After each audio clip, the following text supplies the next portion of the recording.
Okay, good evening, board members, Dr. Cruz, district staff, members of the community. The time is 6 p.m. This is the 8th day of October, 2025, and I call this board workshop of the United Independent School District Board of Trustees to order. Will the board members present please state your name for the record? Elisa Oliveros, present. Ramiro Vélez III, present. Danielle Martinez, present. Javier Montemayor, present. Let the record show that a quorum is present, that this meeting has been posted in accordance with the Texas Open Meetings Act. Agenda item number 2, Pledge of Allegiance. Will everyone please rise? Pledge allegiance to the flag of the United States of America and to the republic for which it stands, one nation, under God, indivisible, with liberty and justice for all. Honor the Texas flag. I pledge allegiance to thee, Texas, one state, under God, one and indivisible. Thank you. Public comments, agenda item number 3. Yes, Mr. Montemayor, we have one public comment from Mr. Ernest Davila regarding the resolution on the safe school zone. Mr. Davila will have 3 minutes to speak on that. Good I want to afternoon, thank Mr. first the board president, Javier Montemayor, VP Elisa Oliveros, and Madam Secretary Michelle Molina. The item today that I'm speaking on is item 4B on your agenda tonight. Last March, I presented the board with a copy of this here. Everyone got one, including the super. It was timely then, and it's more apropos now. Good evening, members of the board, Superintendent Dr. Cruz, and everyone here tonight. My name is Ernest Davila, and I'm speaking on behalf of the Texas State Teachers Association and the educators, staff, and students who make United ISD a family, not just a district. We're here tonight to ask the board to adopt a safe school zone resolution and policy, a clear and public promise that every child, every educator in United ISD deserves to learn and work in safety. Every morning, our teachers open their doors, ready to inspire, guide, and protect. But behind their smiles, there's often a quiet question. Will today be safe? No one in our schools, not a student, not a teacher, not a bus driver, should ever have to carry that fear. A safe school zone policy isn't just about rules on paper. It's about people. It's about creating campuses filled with respect, protection, and peace, where learning can flourish and fear has no place. Dr. Cruz, we know your heart is with our students and our staff. We ask for your leadership and your continued support in helping the board move forward with a safe school resolution.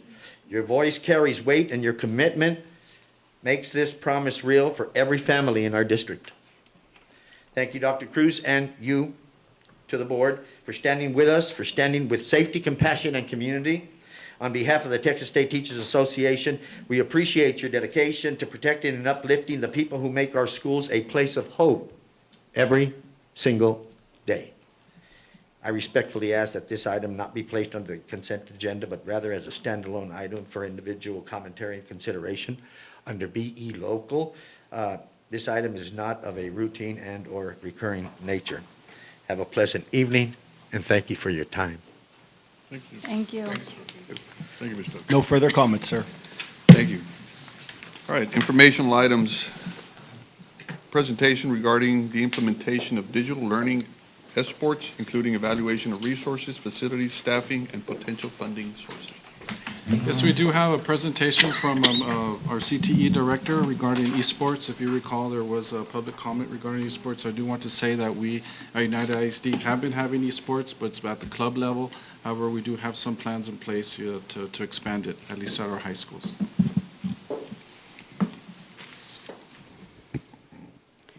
Good evening, board members, Dr. Cruz, members of the audience. For the record, Claudia Gonzalez, CTE Director.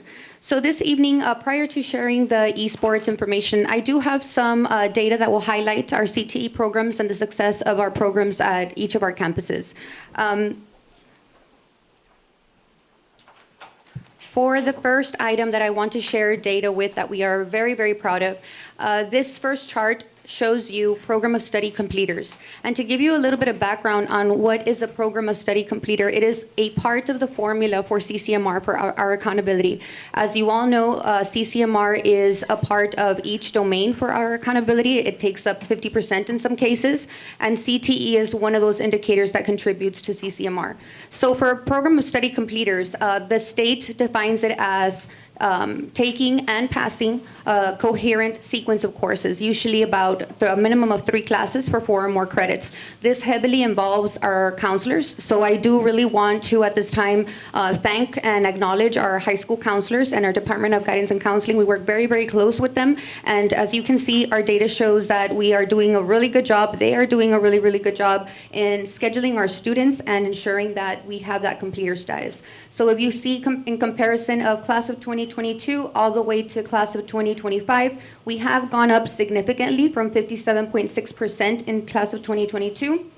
This recent graduating class gave us 84% CTE completers.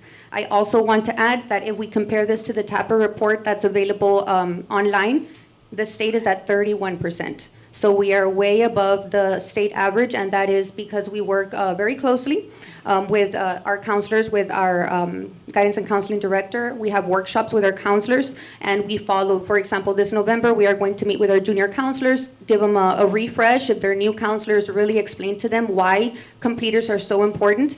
And so we bring them in, we give them time to work, we give them documents, Excel sheets so that they can adjust their schedules accordingly, and we follow them until they graduate the students. So this is a clear reflection of their hard work and their dedication to our program.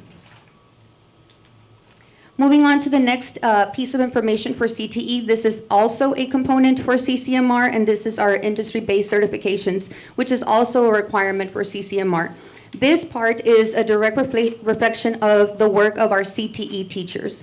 So times have changed a lot. Before, a CTE teacher was not a part of accountability. I can say that myself. You know, when I was a teacher, I was not a part of accountability. Now they are. Every time we meet with our teachers, we remind them that you can have a core area STAR-tested teacher sitting right next to them, and they are just as important. They contribute just as much as they do for accountability purpose. So it's been a culture shift. You know, we've had to work really closely with our teachers. And as you can see, we've also seen tremendous growth with our teachers and in every campus.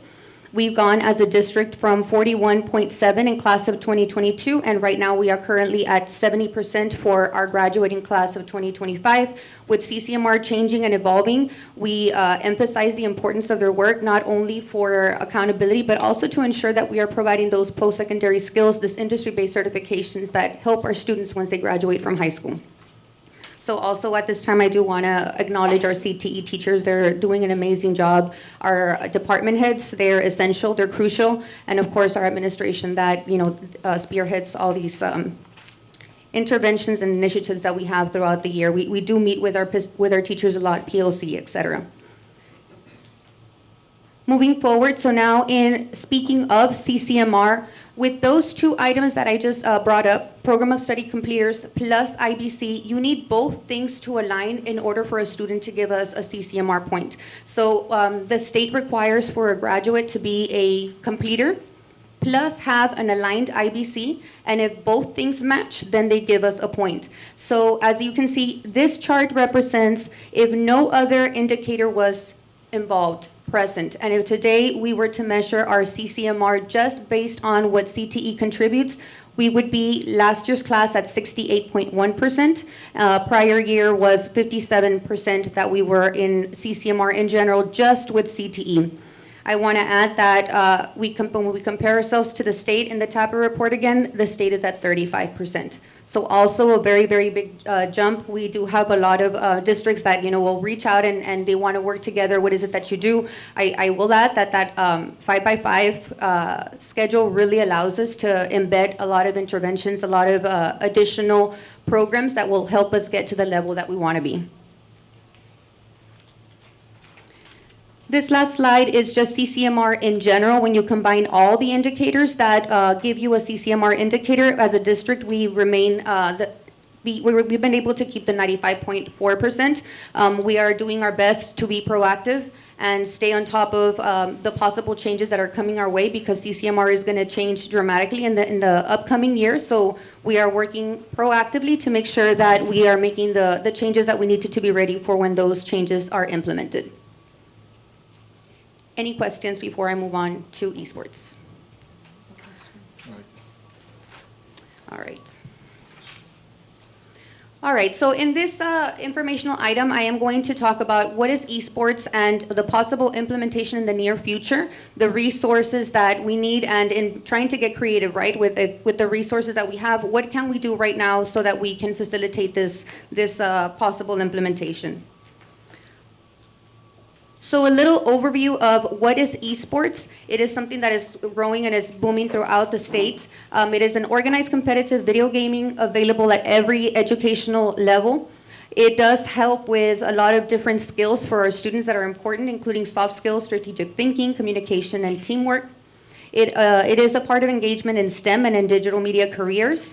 And there is competitions at different levels, whether it be cross-school, cross-district, and statewide esport competitions.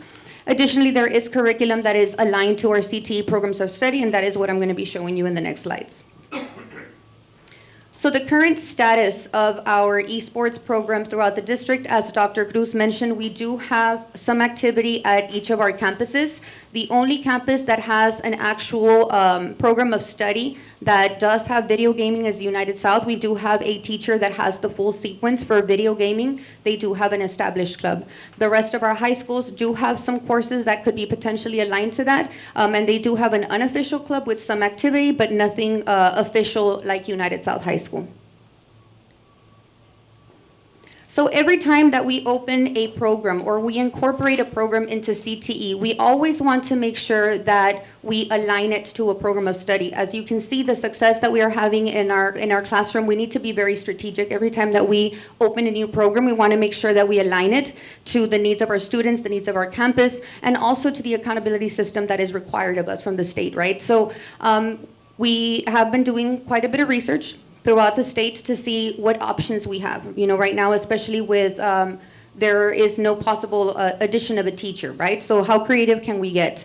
So there is a class, and I highlighted there in the bottom, Independent Study in Evolving and Emerging Technologies. It used to be an innovative course specifically for esports. This class is aligned to several programs of study. So it can also help us not just in this program of study, which is programming and software development, but it helps in graphics and audio video. It is also aligned to that. So it could align to different students depending on their interest. And we also have an IBC that is aligned, so therefore it continues with our vision of our program. We do have some startup costs, and I do want to add that on the first item that we have on there, we have been planning in the planning stages of this program since last year. We have been in meetings and conversations for the possible implementation of esports. For Perkins, you have to submit the application before September. So our application, we turned it in before July. I want to say it was June when we turned it in, late June that we turned this in. The Alienware desktops were already included in our CTE grant, our Perkins grant. We have to be very specific with our grant and what we're going to use it for. So that cost had already been included for implementation in this school year. Everything else, I did get it from David, and I know he's present here today. So everything else I included from David's plan to add, you know, what specifically would be needed in addition to these possible items. So if we want to start up the program with the software, not just the gaming consoles, but also the desktop, so that we can implement it to the needs of CTE, right? We always have to remember that whatever we buy, we have to align it to curriculum, we have to align it to the courses. So we have to be very strategic in aligning what we are teaching to what we are buying. So all of this would be equal to about $22,000 per campus to be able to open this program with everything that they need.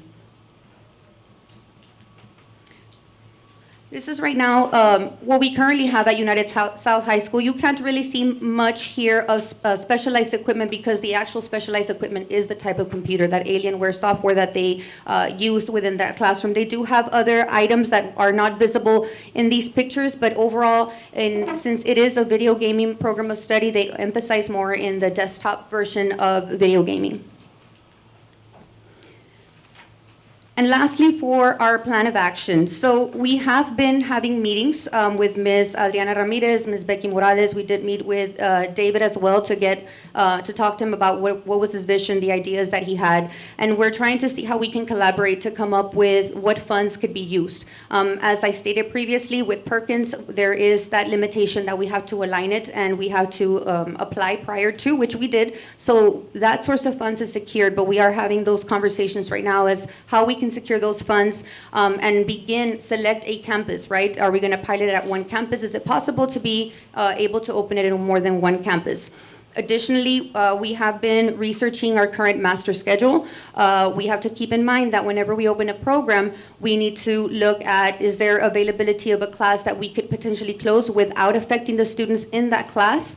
And is that teacher certified? You know, there's several pieces to the puzzle that we need to look at to ensure that we are implementing it correctly. We do have some avenues that should be able to work if we do move forward. So we are looking at all these master schedule options currently, but it is looking that like we do have options. Additionally, after we identify these areas, is selecting the campus that we will be piloting this possible program, and what framework. Make sure that we get the equipment, the staffing, the budget, curriculum, club alignment, and of course, moving forward is expanding it district-wide so that we can make sure that there is equity with our campuses. Questions? How much funding do you have secured right now under Perkins? We got approximately $600,000 for Perkins, but in that application, when you apply for your grant, it's already allotted for, so there is no money extra. For example, I can tell you that we are purchasing 4 labs of Dell computers. That is taking a big chunk of our budget. We do have a salary, 2 salaries on there. We are purchasing another lab, MacBooks, that, you know, those are very expensive. So that was included in our original application, and the only wiggle room that we will have there is if the computers that we buy are a little bit cheaper and we can save a little bit there. How is United South funding their program? So this is an actual program of study that's already incorporated. So if it's already incorporated, the teacher's already there, the equipment is there, so maintenance is with the state budget. If it's something bigger, we include it in our Perkins planning for the following school year. But it's our state budget that will maintain the needs of the teacher. So then we're looking, when you mentioned that in the near future, it would possibly be for the next school year, right? Once you secure funding from the CTE, or? It would be depending. We would need to evaluate what the needs are there. Ideally, of course, you want to open it up at all the campuses, but if we buy, for example, the computers, game consoles is not something that we can tie into Perkins. You know, I did dig into that, talk to other districts. Have they been able to do it? That one can be a little bit tricky. Computers, definitely, yes, as long as we're incorporating it with the curriculum that will justify the purchase. But we need to make sure every year for example, we take turns with the labs that we upgrade. So every year I already know what are the next set of teachers that we need to purchase these computers for. So that budget shrinks quite a bit after we remove the knowns from there. Dr. Cruz, LISD was able to implement something similar to this through discretionary funds, right? To get it started as a little Originally, the pilot? foundation was done through Perkins, and it was done in increment. Some of it is supported locally with 199. Discretionary, perhaps, maybe it was done that way, because it does require some maintenance, particularly when it comes to buying new games or updating, you know, the game consoles, which are pretty much every other year when it comes to Xbox or PlayStation. Right. They also had a grant. There was a workforce grant that came out for $100,000 that came out a few years ago. So they also had that money that they were able to secure. Are we also able to look into, would be like grants? I know maybe like the tech companies, right? I was speaking to a friend of mine yesterday he's actually a graduate from United High School. So the support is there, right? If it comes down to money. But as far as getting it incorporated, right, to the curriculum, is there a process? Does it have to be like vetted? Do you have to submit paperwork? No, so that's part of what the research that we've been doing is to make sure that, for example, that course, if it were to be an innovative course, it would need your approval. It's no longer an innovative course. It's just making sure that we have a section available at the campus that we could convert to that class, and that the teacher also has the certification that allows them to teach that course itself. Okay, so then if we just need to switch the course, right? Could we then use United South as a pilot school? United South already has it. They already have Yes, it. that they Okay, are so the then- only ones that have the full program of study, that they've had it for years already. Okay, so then we could just say United, for example, right? Could we use them as a pilot study? It just depends on the master On their schedule, but I master. will tell you that each one of them has potential for that. You know, I've been looking at the teachers that teach computer science, that teach robotics, and they align to that trade and industry certification and the requirements, and there is wiggle room in there. The only thing that we need to make sure is that, for example, at United, there is a robotics course that has 15 students. Who are those 15 students, and if they're seniors, did they need it for graduation? And can we change their schedule to make sure that the students are taken care of? But that, I've already been in communication with the principal, with the department head, the administrator, to check on those students, the counselors, to check, to make sure that we have the options for the seniors especially. Would it So- depend on, would it depend on interest at the schools? Have you checked on that? Is there sufficient, at least 15, 20 students? I'm not sure what the number you're looking for is. We haven't checked yet, to be honest with you, because we just barely, we've been working on the research. I doubt that there isn't an Yeah, interest. I think you're gonna Especially get- with the I think you're students gonna now. get them, but as far as, maybe we have one at South, but we want to do one at United, and there's 15 there, but we have 50 at LBJ, just for Right. example. I mean, how are you going to? Like, in other words, do they have to be under robotics? So, No, no. So I know, I'm sorry, if I may. Sorry, Rob, go ahead. Sorry, go ahead, Mr. Mellis. Real quick, I think there's interest across the district. Across the from all- district, yes. From all grade levels, and we're targeting our high school students.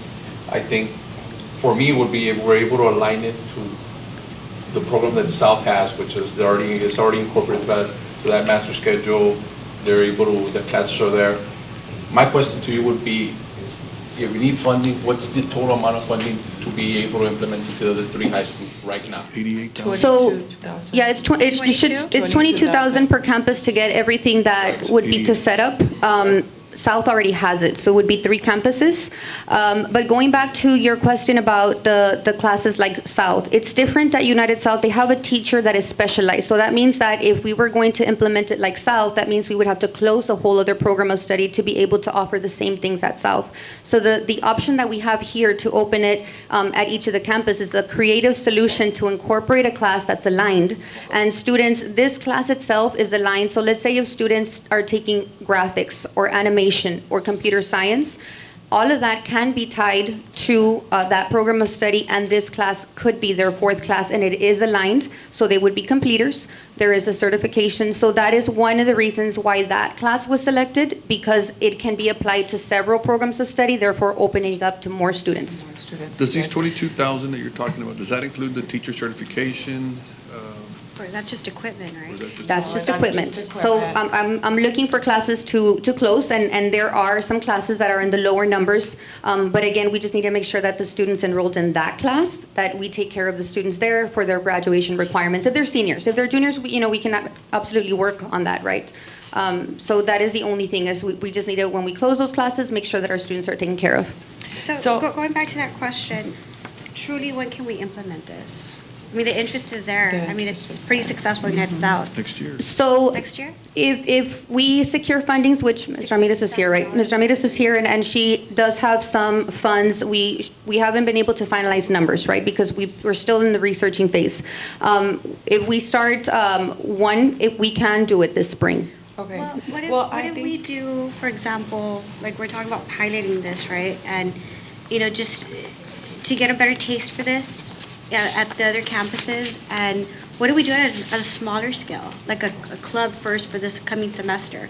And we can just, put in some equipment in there, maybe not the 22,000, with all the different consoles, but again, start it small, and then at least you're halfway there for the next coming semester, and it won't hit such a big amount in our budget. Well, the rest of the budget was already allocated for in Perkins, so that is already secured. Those 10,000 for the 4 computers for Alienware are already Already there. allocated. So it's actually, the transition wouldn't be difficult. It would be difficult if it's more than one campus, but if we have the funds, by all means, we can get it done. It's just securing those funds. Let's say, Then so we can get to the funds. Are you able to implement by spring semester? Yes. By this spring?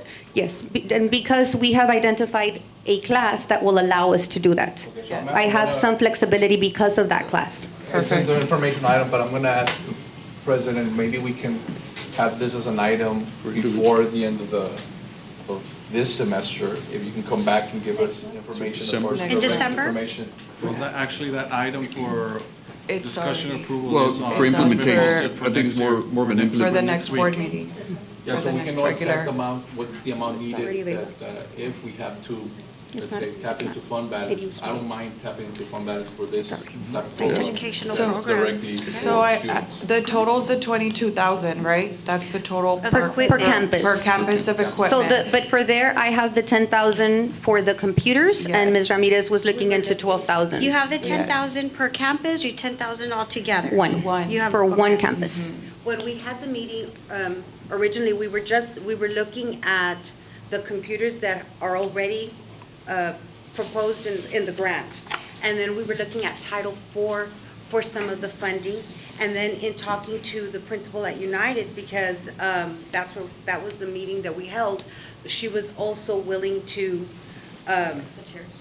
find some money there as well for consoles and stuff. So it was kind of a three-part agreement that we were gonna try to find money, but that would have been for one site. So we wanted to look a little bit further to see what we could do to establish it at the other two campuses as well. So, I know just a we quick could- clarification, so we need 3 campuses. Of the 22, for one of those campuses, you already have 10, correct? So for one campus, you only need 12,000, and then you need 22 22 for the each for rest. the other 2. Yes. So, I Plus the mean, teacher.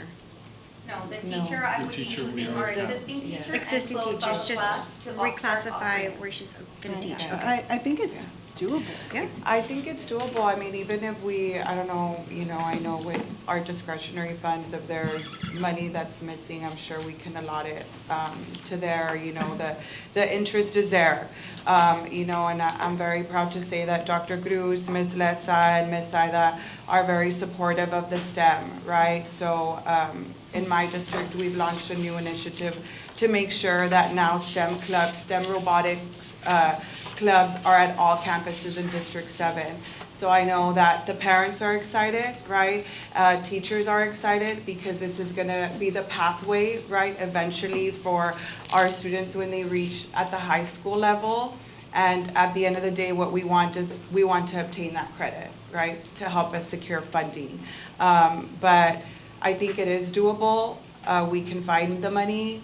I'm a big advocate, and where there's a will, there's a way, right? So if we already have it at United South, we definitely have the interest at United High School.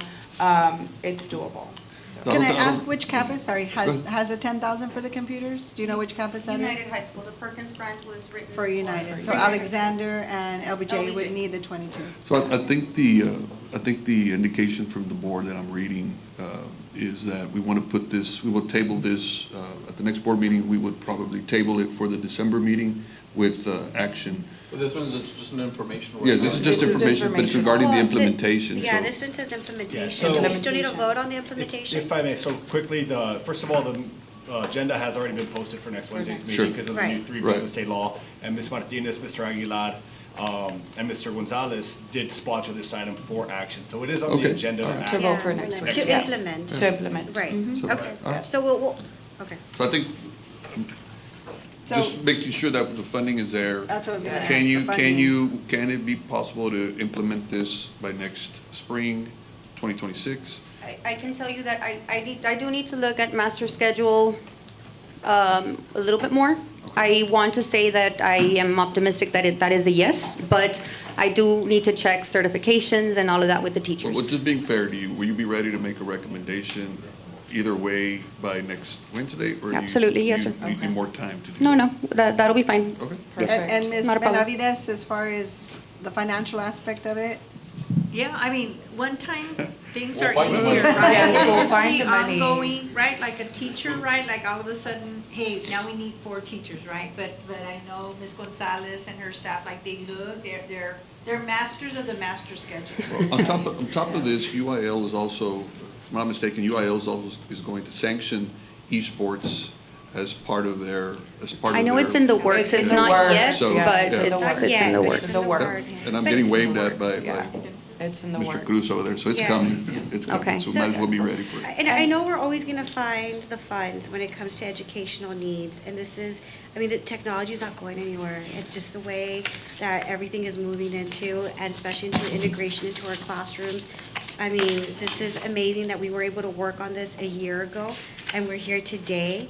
And the implementation's right around the corner. So I'm super excited for this. Thank you. Yes. I just want to make sure that we know that it is going to be a little bit different at United South. United South has 3 classes of video gaming. This one would be either computer science going into this, robotics linking into this, but this class would be specifically for esports. And it's a start. Okay. We're giving Yes, it's a every start. campus a That way fair we opportunity to we don't need the get going. FTE and, To do Yeah, it. so this is for Yes. implementation Yes. across the district at each high school campus. I'm sorry? This At is each for high school implementation at campus, each high yes. school. Yes, Yeah. yes, I just need to double check. I was able to check Alexandra as well. I did some checking in LBJ, but I just need to check on the certification there. Perfect. Yeah. Thank you, ma'am. And You're I welcome. do, With I the do want startup, to. there's also associated costs for travel, for Yes, competitions. yes, but I We do need to know make that sure they we can fundraise, include that. right? There can be fundraisers. And I do want to say, you know, I really appreciate the support of the district for this. And I do want to thank David Vasquez for, you know, having the courage to come to the last board meeting and to speak to the board. I met with him yesterday and his family, and I'm very impressed. And you are definitely leaving your mark.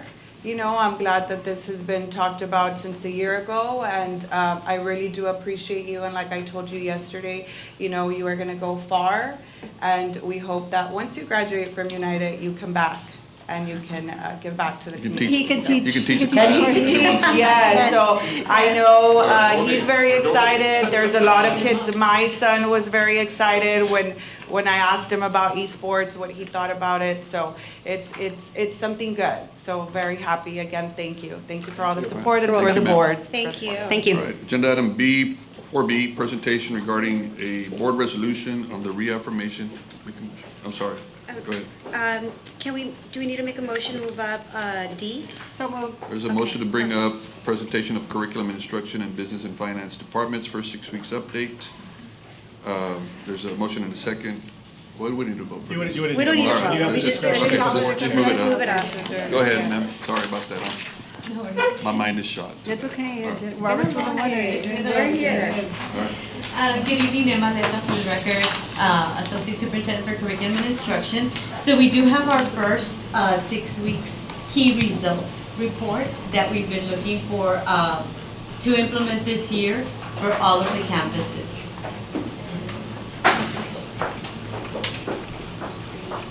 So in curriculum instruction, again, this is a key results report, and we're looking at 4 areas for every campus.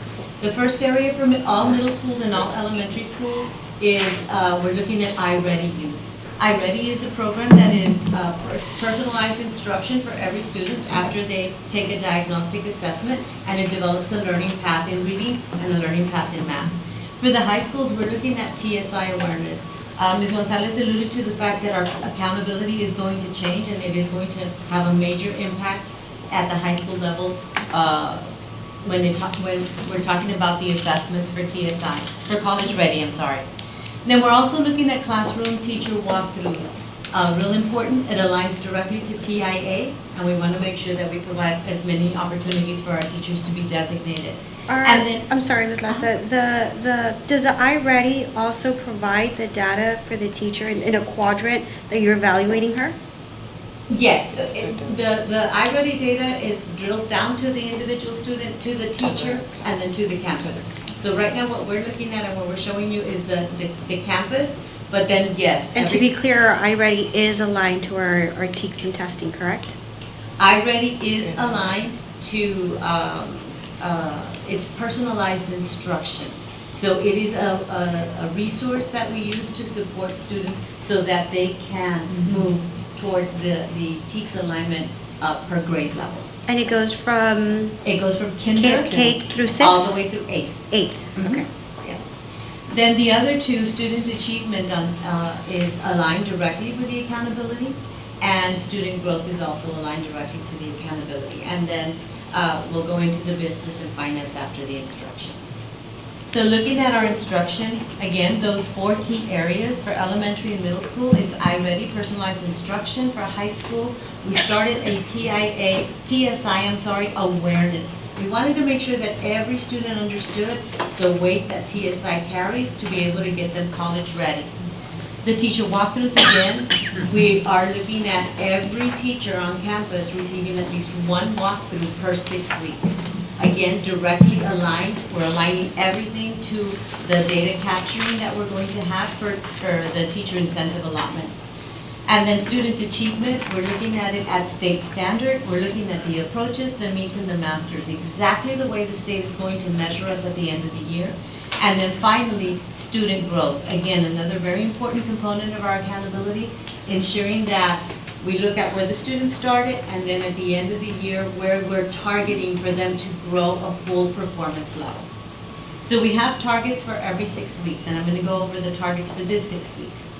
In iReady targets, the recommendation of the company is that a student spends 35 to 45 minutes per week on both content areas, the reading, and then 35 to 45 minutes per week in math. For TSI, since this was our new initiative and we wanted to make sure that we provided all the students an awareness video, so the expectation was that all students were to see the video. Again, 100% of the teacher walkthroughs, 1 walkthrough per 6 weeks for every teacher that's on campus. We did take out the teachers that were on FMLA, the teachers that started late. And then the approaches, meets, and masters. We're starting at 50% approaches. The end of the year target is 90. 30% meets, the end of the year target is 60, and 5% masters, the end of the year target is 30. That's how we can assure that a campus meets that indicator to score an A. Then elementary and middle school campuses, the target was 30% growth. At the end of the year, the expectation is 80% growth. And then at the high school, it was a little bit higher because the high school's target, state target, is 85. So for this 6 weeks, this checkpoint, this period, we set it at 35. Every 6 weeks, the targets will grow because, again, the expectation is to support the campuses. We want every campus to earn an A. That's the expectation. Ms. Lassa, and in previous years, we've had teacher concerns about the walkthroughs. Have we had any teacher concerns about the walkthroughs this year?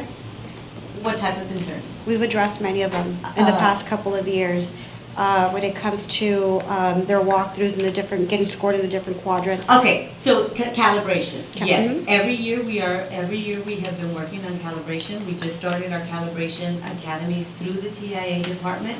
Again, to make sure that we're aligning so that what I see, I'm recording it and rating it similar to what the next administrator is seeing and rating. Because of the situation that we had where a teacher was saying, I had 2 administrators come in, the evidence was very similar, and yet the ratings were different. So that we have been working on since that moment that we had that information. Every year, again, working on getting better. We do have new administrators, so we have been working with, especially focusing on our new administrators at the campus level. So that's improved. That's improved, yes. So we don't have any concerns from teachers when it comes to evaluations?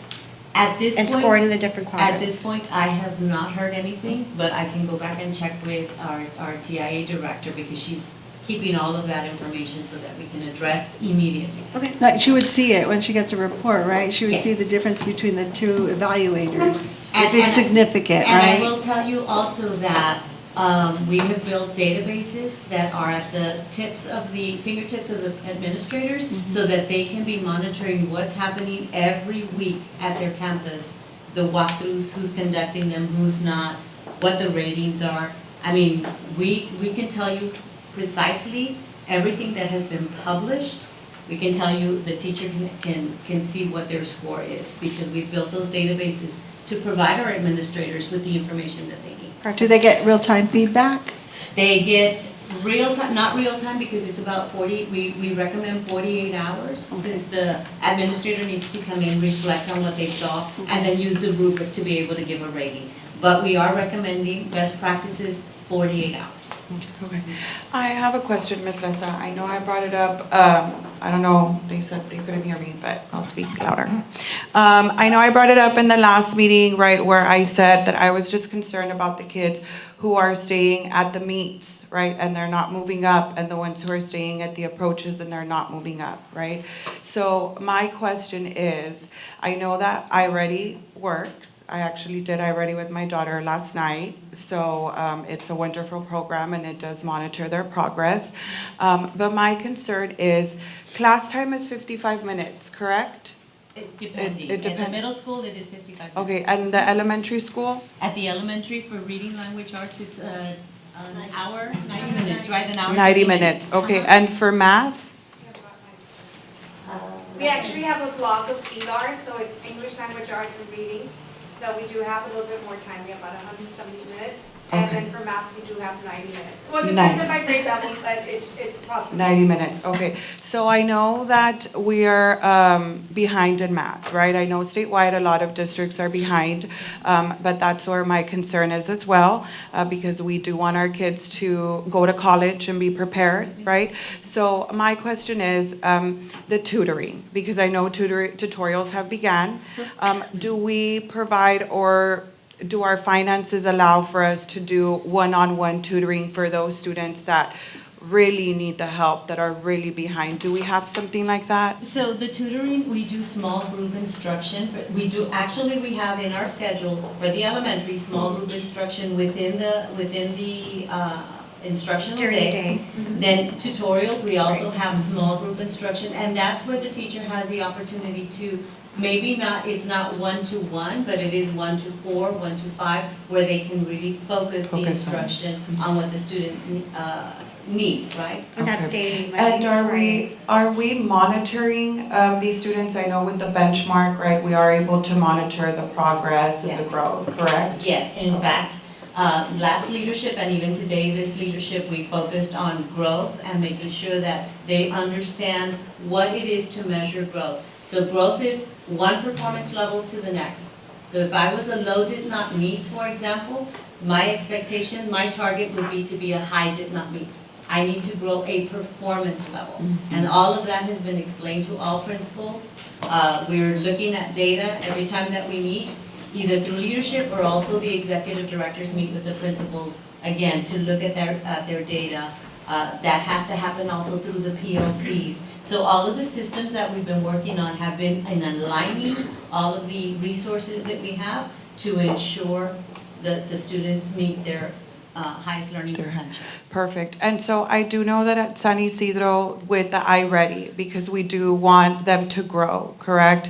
Ms. Besa is a big advocate in doing iReady carnivals, which motivates the students to go home, do their 15, 20 minutes of iReady. And then if they do, right, and they have that growth, then they're rewarded. I want to say it's at the end of the 6 weeks, or I don't remember the weeks. But is that something that maybe we can look into to do district-wide, perhaps? Maybe if you can meet with your leadership team and see, so that way it can be all across the board? So another one of the things that we've done, and today we did that also, looking at TELPAS, which is another assessment that we need to look at for our emergent bilinguals, is that we have our principals share, the ones that have had a tremendous growth from one year to the next, share their best practices, so that again, all of the principals that are there can see and have that opportunity to dialogue with each other to set up their systems. So today was a day full of sharing this morning about the different systems that they're using, the different ways that they are coaching their teachers, so that again, we can have that growth that we are expecting. Yeah, Perfect, I know that thank in my you. campuses, they incentivize as well, and my son gets on there, he has to complete his time that he allots himself every day, so I do know that the campuses do incentivize the students. And it can be done throughout the instructional day, it can be done through tutorials, or it Or can it also can be be supported at home. At home. Yes, So I want to give you the opportunity to finish your presentation, so we can okay. move forward. So measuring these 4 indicators, again, it's our baseball team, a league of our own, right? So we decided to say, if you meet all 4 indicators, then you hit a grand slam. So this 6 weeks, we had 33 campuses hit the Grand Slam, meet all 4 of the indicators, which is your iReady or TSI, your walkthroughs, the student achievement targets, and the student growth targets. We had 9 campuses that met 3 of the 4 indicators, and we had 5 campuses that met 2 of them. So the next steps are, again, we continue with the support that we're providing for them, meeting directly with those campus principals to see what is it that we need to assist so that they can meet. So we presented again this data to our principals this morning. Again, another database was created, real simple for them to be able to monitor, and they'll be able to see every 6 weeks whether or not they met. So that again, the intent here is that every campus, we're looking at every campus to ensure that they are meeting the accountability standards at the end of the year, and most importantly, that our students grow and meet their learning potential. I mean, the first 6 weeks and you're already looking at success. Oh, yeah. That's awesome. Yeah. Those are great numbers. Yeah, and when we looked at the percentages, a lot of them were off the charts. So that's good, but we want to make sure that we keep that momentum. We had good discussions today. There were some questions, there were some things that we can improve on, and some things that they need to improve on. So working together, we're going to get there. It's impressive. It really is. Thank you. Along with these indicators, there's also a progress monitoring where the executives and the directors can monitor each campus for all these indicators. And I want to say every 6 weeks, it increases the expectations, the percentage increases. The only thing It's a I'm- growth mindset. The only thing I'm concerned with is there seems to be an overload of duties and responsibilities on all the campus principals, along with all the new initiatives that they have, security, the cell phone, anytime somebody with the cell phone, gets, but there's additional paperwork, all these other duties and responsibilities, and then the data gathering, and all, it just, I've had conversations with principals at the elementary, at the middle school, at the high school level, and a big concern is a burnout, and they're so focused. And I will say that these A's that we've achieved, they're 100% from the campuses. Absolutely. And they're so focused and they're so competitive that they're going to do everything to get their campus ahead. But when we continue to add more and pile more things onto their plate, it could burn them out. And I've literally had some tell me that So And the same feeling goes for the teachers. I mean, we're talking about those walkthroughs. I'm so glad to hear that we've improved a lot because, I mean, that's where it's happening in the classrooms. And, Absolutely. Those walkthroughs for the teachers, it was just too much. they need to prioritize what they're going to comply with and what they're not. That's kind of the feeling I'm getting. Do I comply with all my walkthroughs, or do I make sure that our school is secure and these students are in their classes and their teachers are on task and I'm doing my walk? So they're willing to take a hit, but they're going to get their campus out ahead. So let me just make some clarifications. The first clarification on this key results was we did not add a single checkpoint. We did not add a single program. We are measuring what we've already had because that was key. We did not want to add and overburden them even more. Well, okay. We've set standards. So then what you already have might be a little overburdensome then, but because that's not the message I'm getting from my campuses. And I'm not here to rain on anybody's parade. I'm glad we're doing well. We've got 6 A's and I'm really proud of all the work that the staff and everybody's doing, but I do get that feedback and I want to share it with you, and I don't want to go into detail about it because there's no need to, but there is a feeling across some of these campuses that there is a burn. So they're willing to weigh in as to what they're going to finish and what they're not going to comply with. And they don't want to get in trouble, but they want to comply with all your requirements, all the TA requirements, all the district requirements, but there is a feeling, I'm getting feedback that they're overwhelmed. Yeah, So and would so you- we've spoken about this, there's state requirements, then there's UISD requirements. And that burnout, we talk about, it's amazing to climb there, but what are you gonna do to maintain it? How are you gonna sustain that? How are you gonna get it to the next level? And when we talk about, that's why I'm asking about the evaluations, because I don't think we're 100% there. You know, our teachers are the ones in the trenches. You know, our campus administrators, all of them are directly a reflection of all of that that's happening there, small groups, all of it, all of it. And so when we talk about burnouts, you know, what are we doing to further support the teachers and further support our campus administrators to make sure that, one, we're not adding more to them, we're allowing them to do what they need to do. I mean, look at the numbers they produce. Right. But, you know, how are we gonna maintain that, and how can we increase that through the means and measures and everything else that we're talking about? So, Dr. Cruz, would you be able to provide the board in our Friday packet the responsibilities that our principals have right now, everything that they're overlooking? I don't know if that's something that you can provide to us, Ms. Lessa, so we can see it, you know, really the structure, I guess. Why do they feel burned out? How can we support them, right? Maybe if you can provide that. I know you all have your leadership meetings every week, right? I know they are very stressed out, some of them, on getting the TIA. So if you could just provide us maybe with a list of what they're looking at, right? Because like Mr. Montemayor said, yes, they're focusing on curriculum, but then they also have to run out, and what if there's a drill, or what if there's a threat, right? So so we could just see that, right? And maybe once we see it on paper, then we'll able to really pinpoint, right? And maybe find a balance and see if some of the things that our principals are doing maybe could come back to administration, right? And get support from CNI. I provide you with some instructional priorities. You know, those sentiments were shared at this morning's leadership meetings that we had. You know, but we assured them, if you should have any issues regarding meeting any targets, please reach out to your executives, please reach out to the directors. Certainly we understand, you know, we're going to be monitoring walkthroughs, and we expect a certain number of walkthroughs. Well, it may not happen because my assistant principal is absent, or I have an emergency, or I have a drill, or I wasn't able to meet this particular teacher because, you know, the teacher was out or FMLA. So certainly those little nuances and those things, we did say reach out to your executive director. If you cannot reach your target, you know, we'll certainly make adjustments. Okay. When people do retire very early, especially principals, right? So does they truck to an exit interview, and where they can talk about freely? Talk about, you know, what burnt them out, and why are they retiring so early? But it's not mandatory, it is optional. Some do, some don't. And some don't. They're burned out, they don't want to do it. They're just done. And More wellness days, I think, yeah. More wellness days. You know, it's so when we were talking about the principals and APs and, you know, even the campus administrators, you know, get involved and try to close all those gaps, right?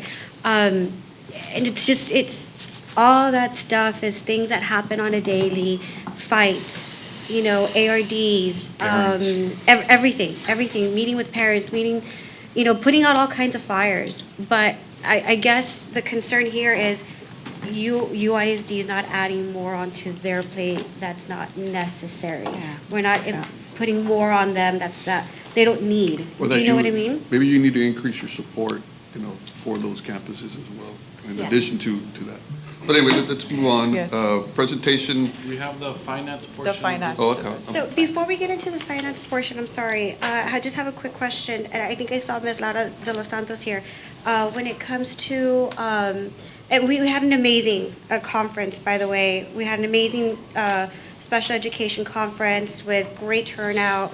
I think this was the largest conference that we had, and yes, you know, parents were excited about the amount of information they left with. However, something that came up today and that continues to come up, I think, latter part of last week to right now, is the difference or any criteria or requirements that have changed for the Cherish Center, yes, where our children that may be a little bit more severe are not no longer eligible for Cherish Center. I'm not familiar of anything changing.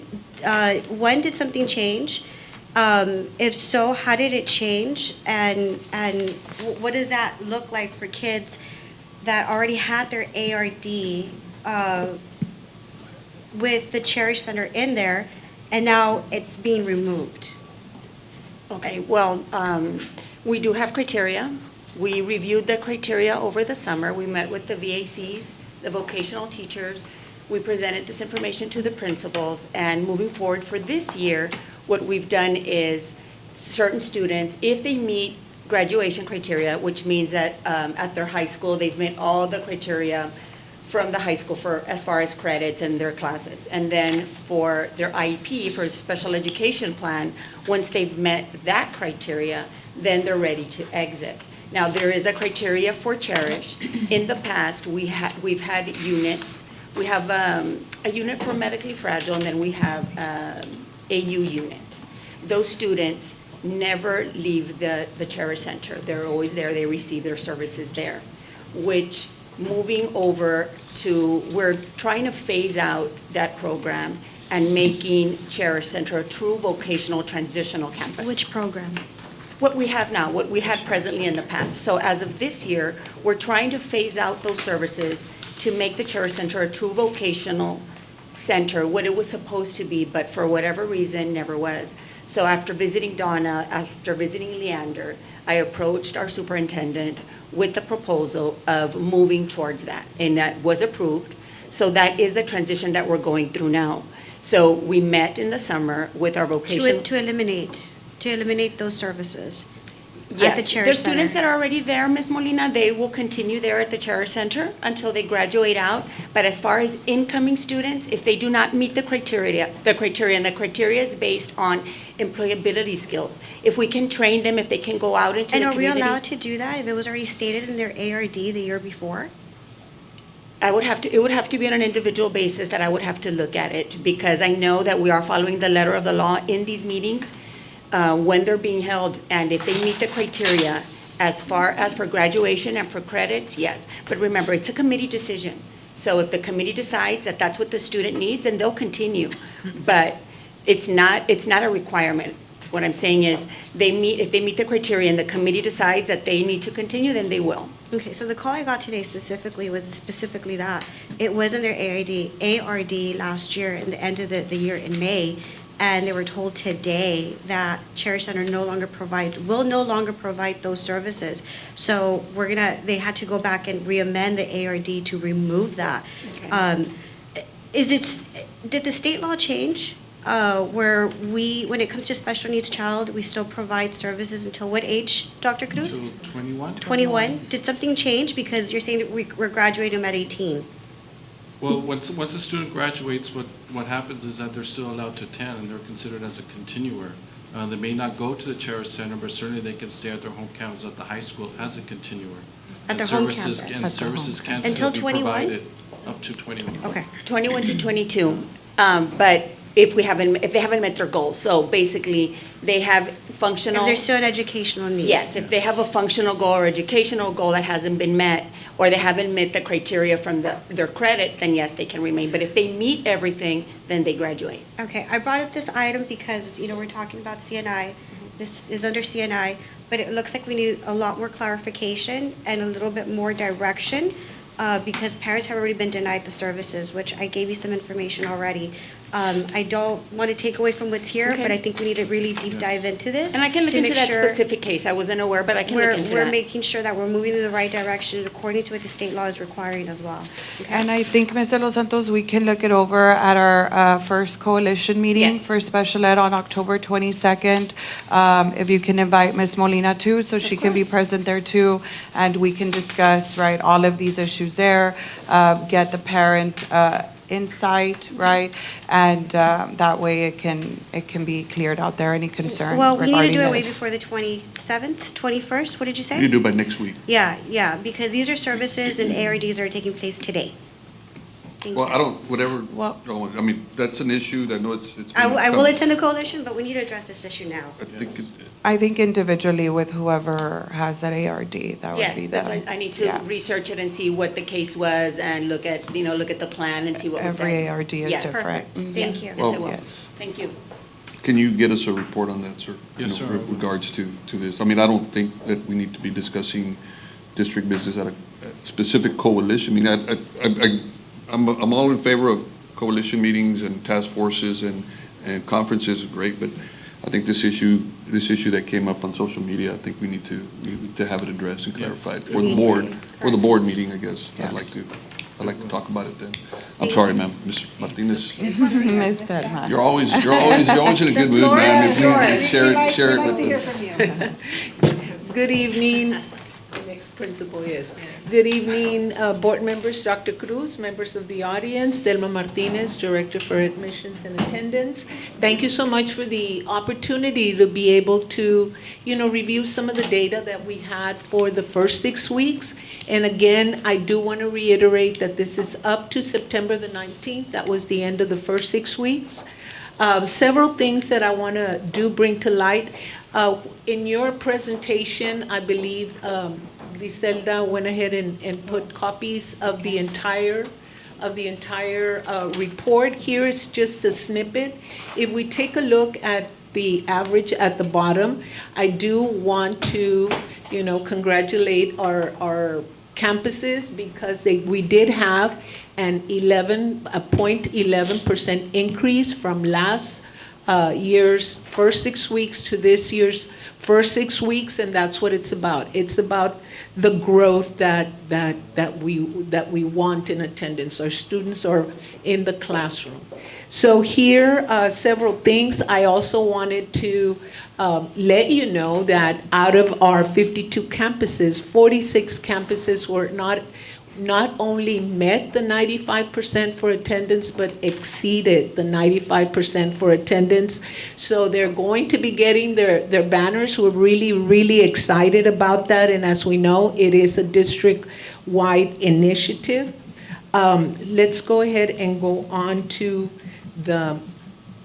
by feeder pattern. I know each one of you is very interested in your feeder patterns.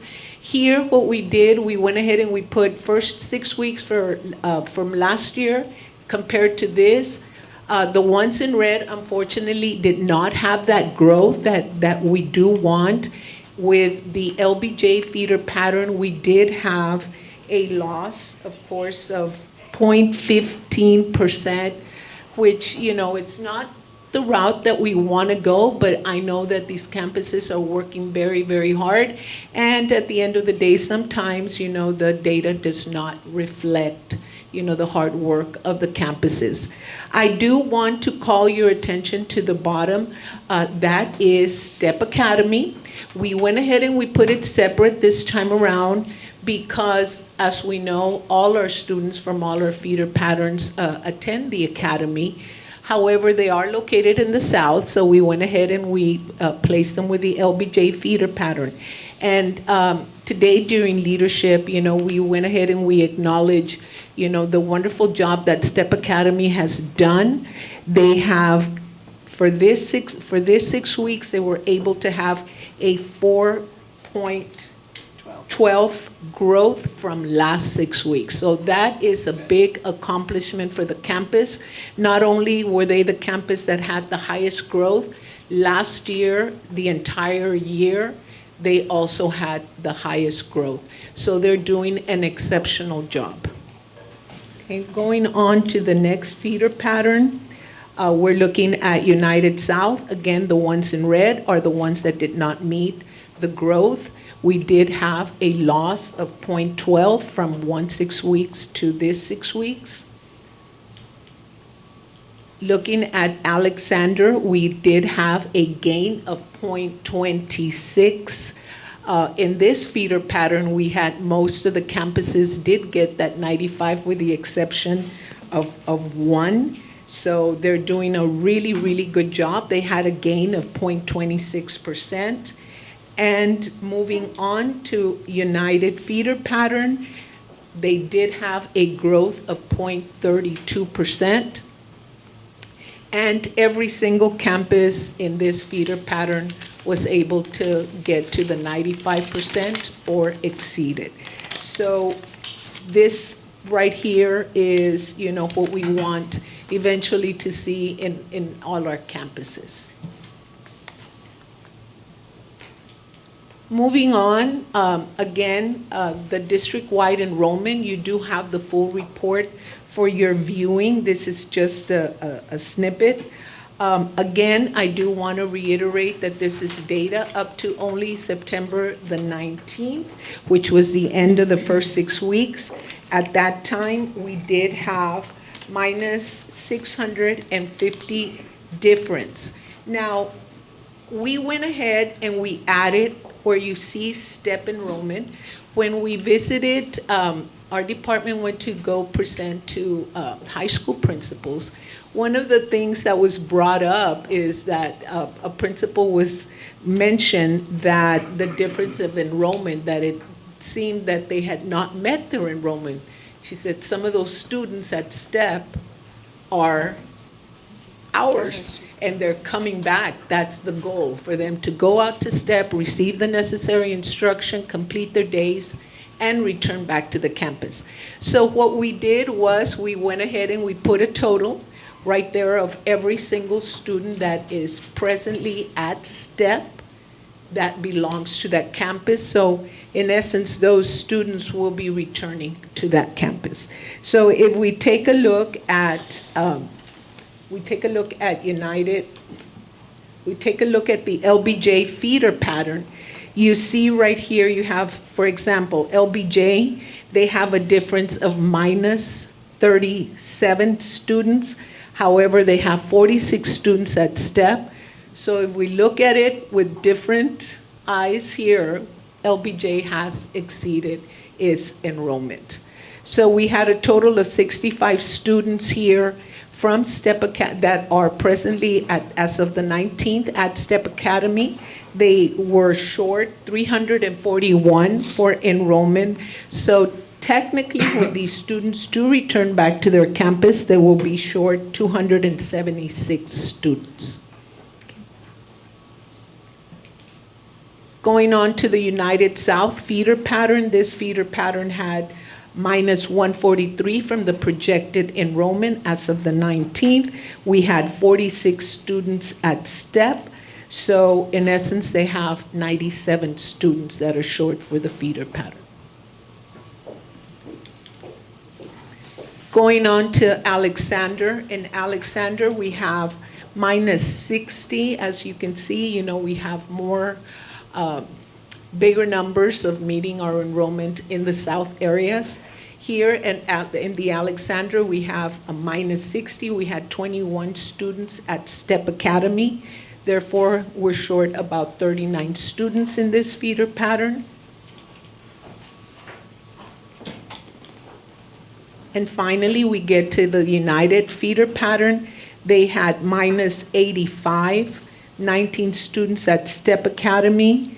And we had, so for a total of about 66 students that they're short in their total of enrollment.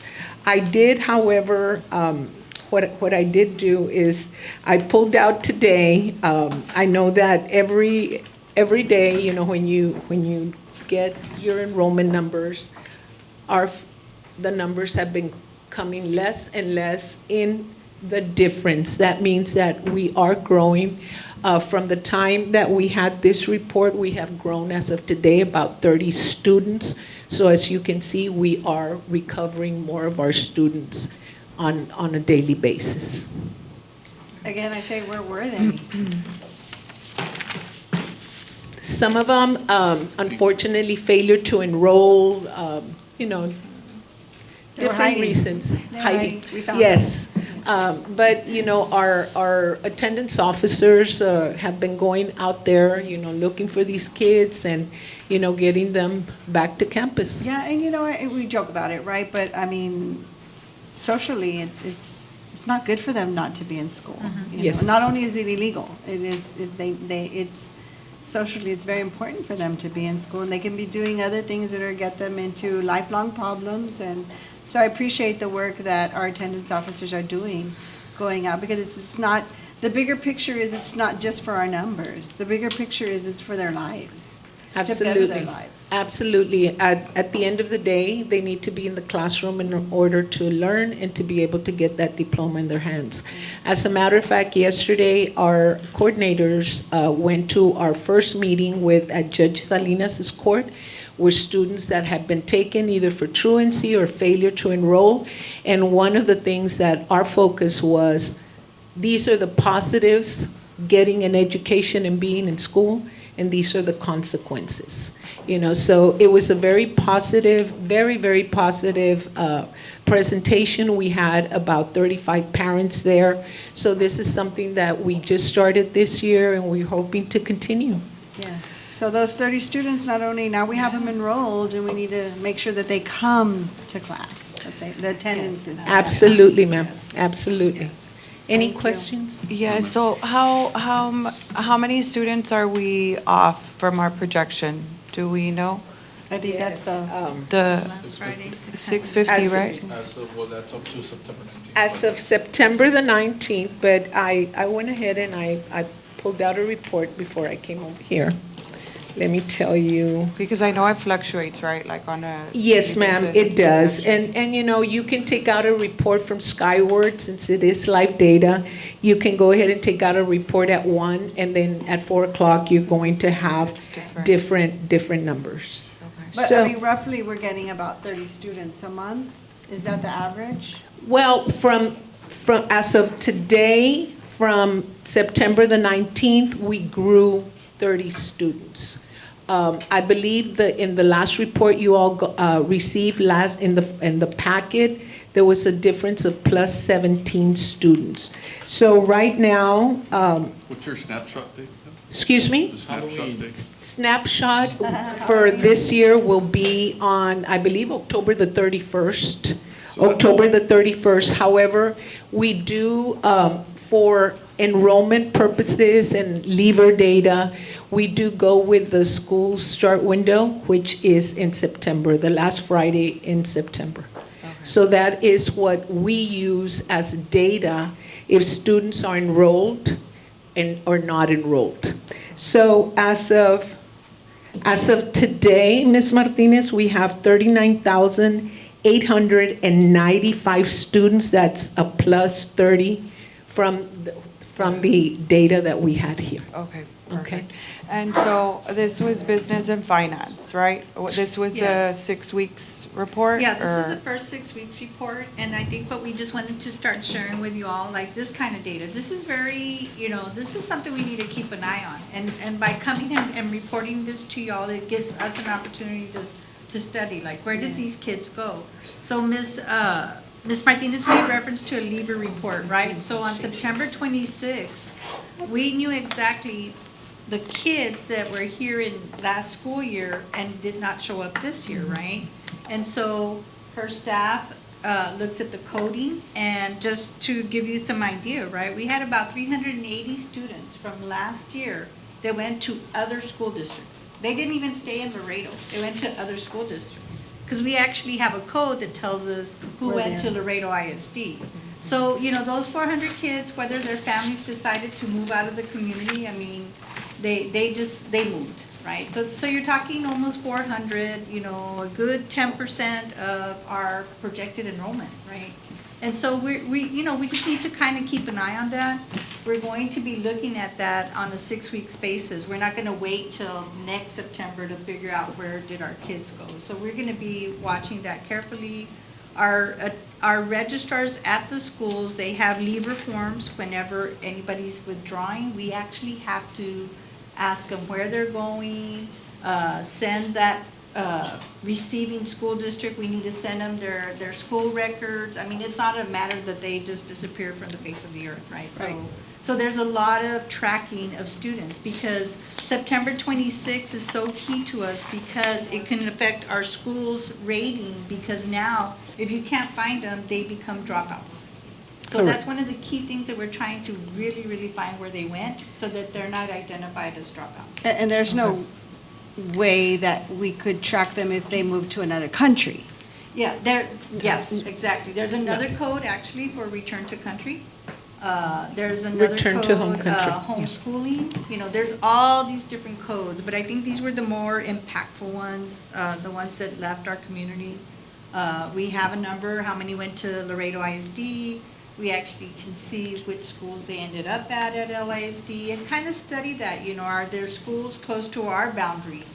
Is that why the families moved there? Maybe their grandparents live in that attendance zone. I don't know. Many reasons, but Yes, bottom very line, many reasons. how is that, how are we doing I mean, it's a budget report. How Yes. are we doing financially because of this? So, in talking with Dr. Cruz, so you know that that kids not coming do impact our revenue.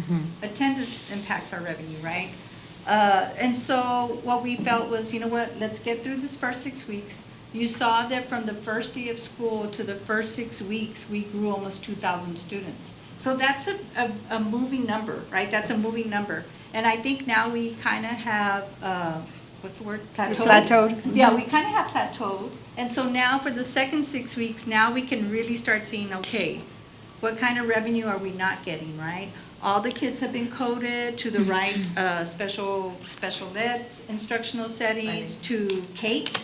Kate is awesome about looking at all their classes, and then bilingual looks at theirs. And so now we know like everybody's getting their data in. That October 31st snapshot that you talked about is very key to our district because that's a lot of information we send to the state, right?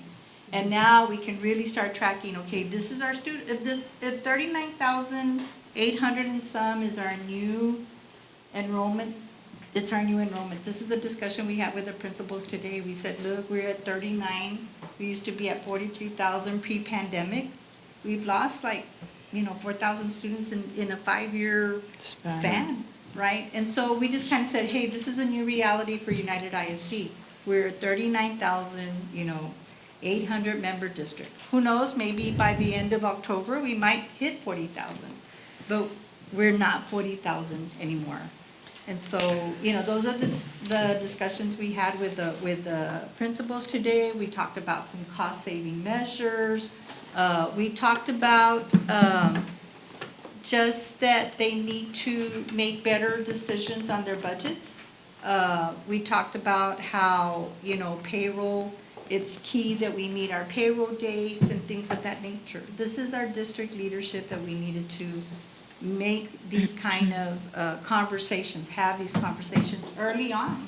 Because this data that you see right here, they're seeing it also. Ms. Morales sends it to them every week. They know that they already realize that they don't have the students we thought they were going to have. So I have a question. Can the district or business and finance, because that's what, business and finance, that's what I was thinking we were going to see, like that data, right? Like finance, money, Well, numbers, yes. yes. So can you all provide how much money we're not able to receive based on the fact that we haven't met our projection, right? The fact that we're negative I 650. believe in the second 6 weeks, we'll have a better picture. Remember I told you, we grew, imagine, we grew 2,000 in 6 weeks, right? So that doesn't really give you a good picture. Now, second 6 weeks, maybe we're now the 39,900 member, okay, with our attendance rate. And then another 6 weeks, right? So if I were to bring you a number right now, it would be kind of skewed because we didn't have those 2,000 kids for the full 6 weeks, right? Okay. So I see I what think you're saying. second 6 weeks, it'll be a better number. On the finance end, I was looking at the report that Sam and his staff puts together that we send in a Friday packet. And I was thinking of just having this discussion with Sam because it is a lot of good information. And I know y'all get a lot of information in the Friday packet. But it's actually a Division of Finance report. And there's a really good summary report that tells you about our cash balance, that tells you about our administrative cost ratio, that tells you about our tax collections and where we are on our budget. We've spent 12% of our budget versus this time last year. And so I'm going to speak to him about maybe this is the 6 weeks report we need to bring to you. Let's say in November, October 31st is the end of the second 6 It's a weeks, snapshot. right? And so now we can bring you this data that they're already preparing for you, but maybe now we can just have a real quick discussion. Hey, these are the main things that a business and finance department needs to keep an eye on. Tax collections, student enrollment, student attendance, our cash balance, our investment balance. Again, it's a one-pager. Y'all probably got it last Friday or the Friday before. And so I think it tells a story right away about, hey, this is our finances right now. Yeah. So I'm going to be speaking to Sam and his staff while they're here. I'm going to be speaking to them. They do it already. They do it already. So I'm thinking it's not a whole new report that they need to produce. I think it's something that we can put in our workshop Workshop, and yeah. kind of talk to y'all about it. And I honestly thought that's what it was gonna be, because this is more of attendance, right? Which attendance is doing an amazing job, right? The initiatives and everything that they're doing, it really speaks for itself.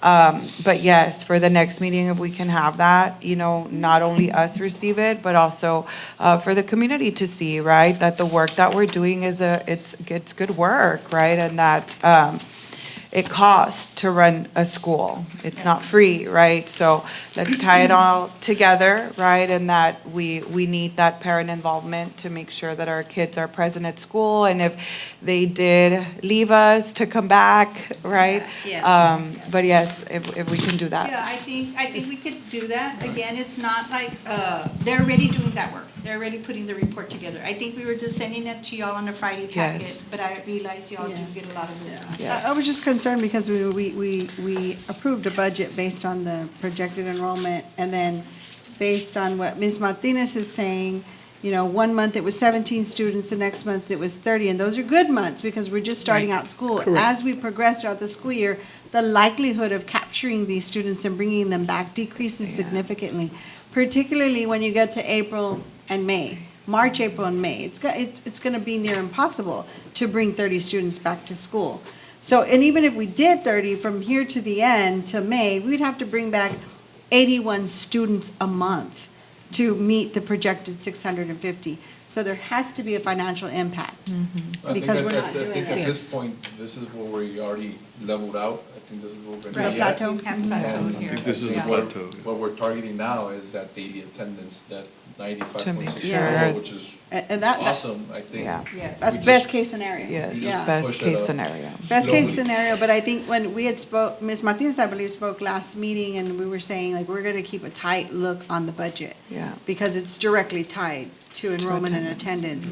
So that as we move along, we already know we need to tighten our belts, right? But we need to, know how tight that belt is gonna Yes. be.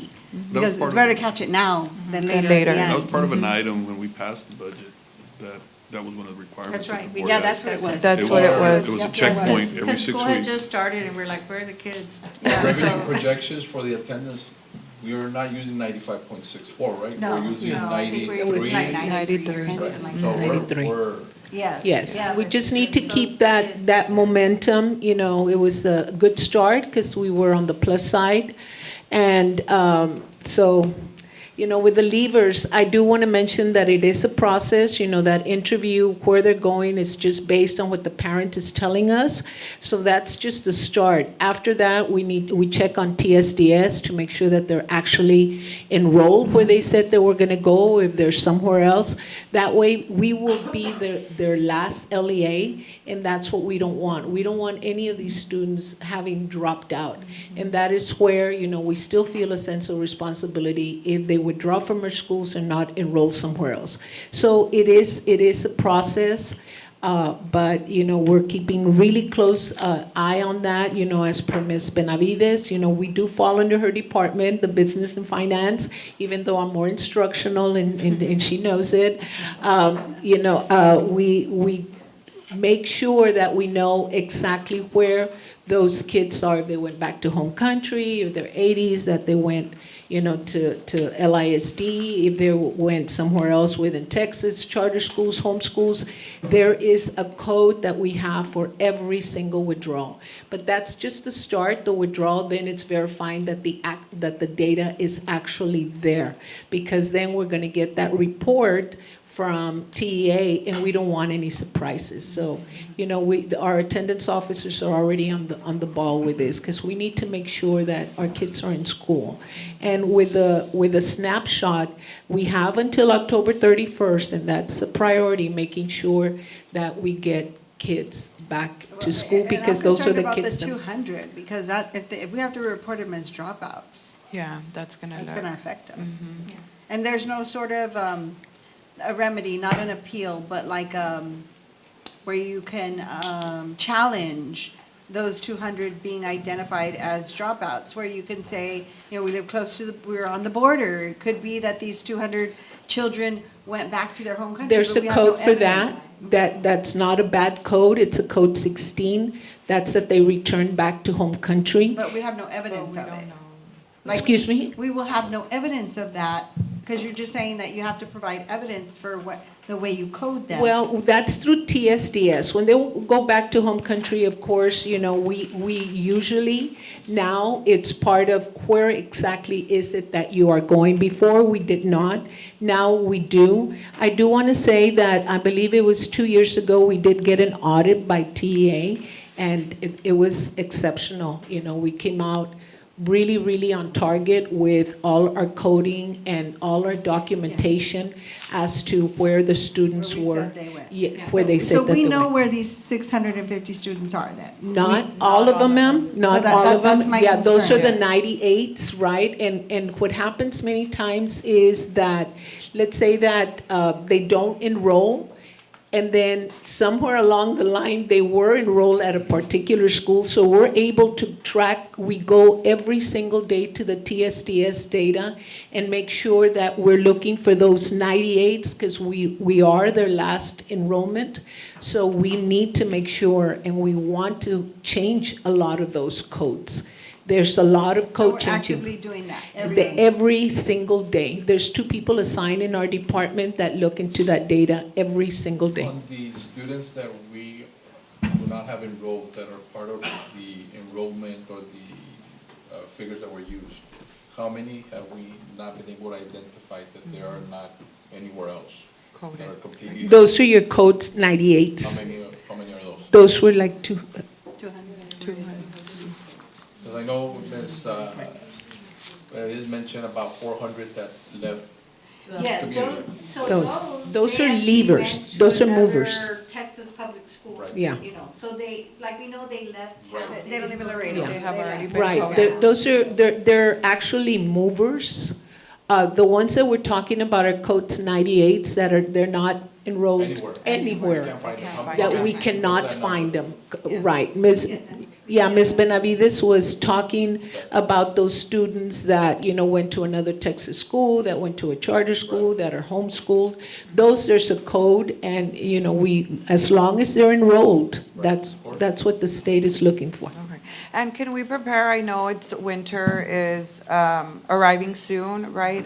And unpredictable weather, so can we start maybe thinking about strategies or ideas, right?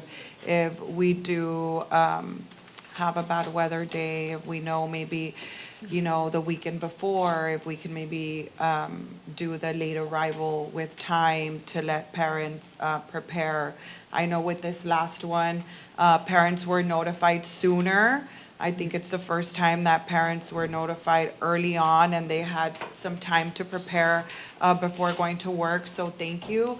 But I think we just have to keep in mind, those parents that do work and are notified at like 6 in the morning, they're having to, where am I gonna leave my child? And so then what ends up happening is that they just don't send them to school. They leave them home. So we don't want that to happen, So right? you're saying, No. like, make the call at night? Yes, like if we can just plan a little bit better in regards to that. If we know, let's say today, right, it's on the news that it's gonna be cold tomorrow, then maybe let's just make the decision tonight rather than the day Err of. on the side of caution, that way planning is in place and. Well, that's rather difficult, though. Facilitates. I mean, you can't, the last thing you want to do is cancel school. No, not cancel. I'm saying like the Delayed entry. delayed entry, like Yeah, this so one really worked. Those are really, I know there's communications with the fire department, there's communications with emergency services and things like that, that all kind of play a role into when you're gonna start it. At least in my experience, it's been a last ditched, call. Absolutely. Yeah, it is always the last call. We always try to make sure that we have school because, they're gonna have a hot breakfast, it's gonna be warm. But certainly, yes, we do plan, but even when we do have a delay, we still have a hit in attendance. Yes. And if we fall below the 10% comparison, we won't get a waiver. So, looking at our data, even when there's a delay, even when there's a weather day, there is usually gonna be absences even after that day. And this particular instance, it happened on a Thursday, and we just happened to be off on a Friday, so it was boom, a domino effect. I mean, we really hit attendance did take was not good. There were But I know 17 the weather, campuses. I know the weather service, right, they did emit, like for this last one, they emitted the alert the night before. LISD canceled school, you know, the day before, and then we canceled the morning of, which is fine. I know it takes a lot to plan, right, and to take into consideration, but I'm just thinking if there is a way, right, to just prepare, maybe with caution, to think about those parents that do work, because I did have a lot of parents in my district who were concerned about that, well, where do I leave my child? Or can I leave them earlier? Maybe let's think about that, right? If there's a delay of time, can there be somebody there for the parents that are able to drop them off early?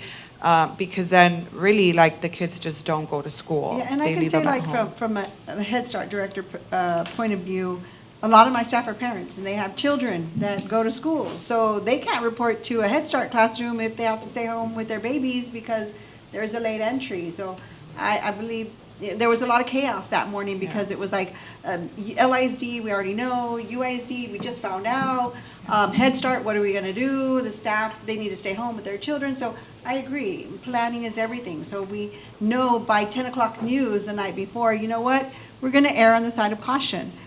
We might have some problems with weather in the morning, so we're going to call it right now. We're going to go in at 9 for elementary, 10 for middle school, whatever the numbers are, right? Whatever the times are. But that way, it's not chaos in the morning. Because that morning for me as a Head Start director was chaos because I have parents. I have young parents that are employees. So, and I'm sure we have a ton of teachers who are young parents that they were probably trying to figure it out also. So it's not just from the standpoint of the students, but it's a life situation, you know, parents can't It's just. also employees. And that's what I mean, like As the much as we would like teachers, to yeah. have our schools open early to accept kids, we also have employees that we also have to ensure their safety. That's where I I know was there with was, it. I know Yeah, there was they're a parents. campus, I know I received a call, there was a campus, I can't recall the name, but there was a campus, and I'll get you the information, Dr. Cruz, I have to go back to my email. But there was a campus that actually made their teachers, I want to say it was their SPED teachers, go early on at 8 o'clock. So somebody was there receiving students who needed to be dropped off early. Teachers were upset because one of them had to take her daughter to work, right? So I'll send you the email, it just came to mind. But yeah, I think we just need to be more cautious, you know, I mean, so we can look if into it for LISD could do future. it, we could do Yes. it. But thank you, Ms. Martinez. And one more thing regarding, yes, we do know that we do see a drop in enrollment, and we are putting cost-saving measures in place.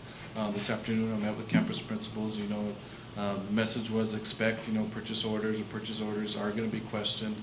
We are going to be monitoring travel, we are going to be monitoring overtime, what we do with incentives, and, you know, is a purchase a need or a want, you know, those kinds of things. So campus principals, you know, very receptive. And, you know, we're going to start earlier. Usually measures like this happen in the spring, but we're going to start earlier and making sure that we are cost savings as we continue the school year and for next year. We know what our budget's going to be for next year. I mean, we just finished the legislative session, so we know our number for next year. Certainly, it's going to be based on our enrollment measures. And there's students who are enrolling every day, and that's one thing I told our campus principals, you know, don't put any barriers.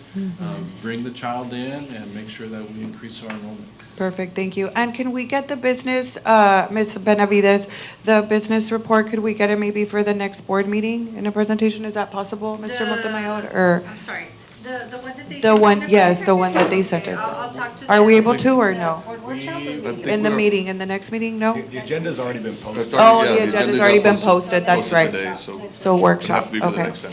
Thank you. Thank you. Let Thank me you. move on, because now we're not going to get out of here. Yes. So, going back to B, presentation regarding a board resolution on the reaffirmation of the admission safety and privacy of United ISD students. I think Mr. Davila spoke about that, Yeah, Stephen. so, That is correct. Both this resolution and the next are on the agenda for the next board meeting, both in closed session and individual action items. And it's as already well. been posted, the agenda's already been posted, so. That is correct, yes, ma'am. And so there's no action. And I believe on the next agenda item C, the resolution regarding the endangerment finding and greenhouse gas vehicle standards and USD's current campus air filtration system. That, they're asking For that- presentation? For presentation next Next week. week. So, you know, They're fine. we don't have to bring it up right now. Agenda item, E, yes, E 2024-2025 Bilingual Department Annual Program Overview. I'm sorry, I'm gonna have to excuse myself, I don't want to, but I have my son's homecoming locker room decoration, I can't miss it, but, thank you guys for everything that you're doing. I know that the work you do is hard, but you show up every day, so really grateful for every single individual that works with UISD. You all have a good night, thank you. Thank you. This next presentation is routine, since we are a school district that receives bilingual funding, it is a required presentation to the board. Good evening, members of the board, Dr. Cruz, and audience present. So today we have our 24-25 annual review and evaluation of the bilingual program. As you know, this is a group of students that are at risk, and every year we have to monitor, make sure that there's progress happening with our students. So again, Chapter 89 requires us to present the information of how our students are progressing on an annual basis to the board, and this presentation must be conducted before November the 1st. So we have some changes that came about with the EB reclassification history, and you're going to notice that there is a change as far as 24-25 and 25-26. We had students are able now to get reclassified much more easier because we now have from TEA guidance that students taking accommodations as a bilingual student on their STAR assessments can now exit and be reclassified from the bilingual program, where before they were not able to. Before they took an accommodation, they would remain in the bilingual program even though they had already passed their assessments. We looked at the performance of DELPAS, and this morning we had the presentation with our school principals, already looking at the data and making sure that we are on track to continue to show progress. It has changed. The expectations from 24-25 to 26-27 have now completely changed. Before last year, students only had to pass 2 out of the 4 domains, and this year it's going to be all 4 domains as a composite score. So there is a change as far as testing and how the student is going to be considered to make progress. It's going to be a composite score versus 2 out of the 4 domains. So what is the target for this year?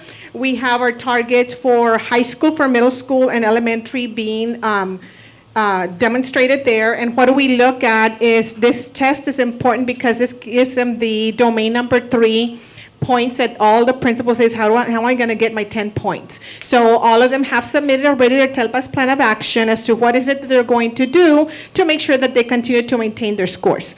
So we here are looking at the data for comparing our district from the state and the region and UISD, and everything that you see in blue for listening, for speaking, for reading, and for writing, we're looking at the levels for advanced and advanced high and making a comparison. And if you notice in all of the areas in the clusters for K through second, the district came out high in comparison to the other 2 grade levels. Now, when we look at the state average, when we look at a composite score, the state was at 2.0, the region at 1.9, and the district came out at a 2.1. So that's our K through second grade students. When we look at our 3rd through 12th grade students, we're looking at the online assessment already and looking at the areas, anything that you see in blue in the area of advanced and advanced high, our district is doing really well. In some areas, we tied either with the state or the region, but we're never the ones below, we're always the ones going ahead. So if you notice that, our students are doing really well. Now, when we look at the averages, we look at the state composite score, they were at 2.5, the region at 2.5, and UISD had a composite score at 2.6. Now, all of this data are data sources that are tracked through the texasassessment.gov site, and we get that information from there. Now, we also look at our EB students, making sure that they're on target and looking at the 90-60-30 formula. The 3 bilingual programs, of course, that we have are the bilingual early exit transition program. We have the 2-way dual and the ESL pullout. And what we're looking here are for trends to make sure that our students are meeting the 90-60-30. Now, where do we see the students scoring higher? Of course, it's in the dual program, but we do not offer the dual program at every school. We offer, there's 3 sites that have the K through 5th grade, and there's one strategically located in the north, in the south, and the west of Laredo. And those are the groups of students that are scoring higher. However, the other 2 are doing also well. We also look at our graduation rate for 4 years, and we look at our graduation rate for 5 years. And the good thing here that we see is that our district is always graduating students at a higher percentage rate than the state. And that is where we want to be. And we compare our EB students to our regular ed students, and we're in the 90s, 90 plus, 95 plus higher. So, and again, we track them by United High School, LBJ, and Alexander, and United South High School. While we are also working with exceptions and waivers, and please know that the test for the BTLPT, the famous test, will be changing. Coming September of 2026, the test will change. So now I see it as a positive, because now the test is going to be, it's going to be the same things that are being tested, but if I fail a section, I can come back and just test that section only, versus that I have to retake the entire test again. So that is a good thing that's coming, and we'll see how those changes will play. Now, we are going to be submitting to the state an exception and waiver application, because of course we do have not students, but teachers that are not yet hold a bilingual or ESL certification. Now, we are looking at, we continue to offer a comprehensive PD plan to support our teachers, to make sure that they're getting prepared and going actually for the, take the test.